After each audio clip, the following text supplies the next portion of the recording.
I can't think of anything that would have come close in terms of a disaster and damage and loss of life. I think back on the day of the bombing and the weeks following as being really, really hard times for this community.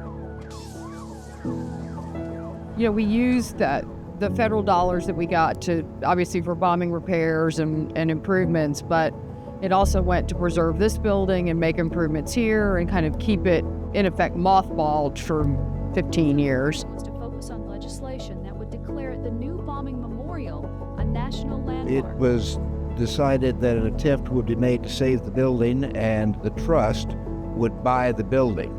What became the National Memorial would move into it for its museum, which of course we're on top of that building now.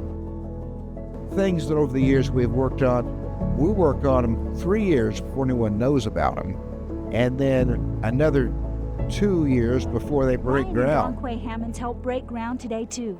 Both boys were in the YMCA daycare when the bomb exploded. Ryan still has debris in his skull.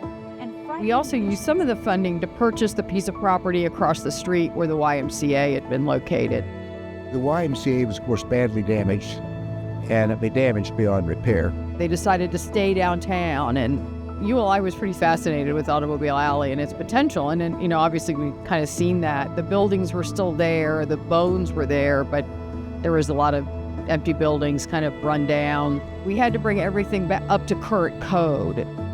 So we went and got federal legislation to include the Skirvin site to make the Skirvin Hotel happen. And the thing I remember about the federal building was trying to convince the federal government to stay downtown. We needed the employees downtown. We were trying to fill up vacant office space. The First National building was being vacated. Those things began to anchor this kind of commitment to Midtown.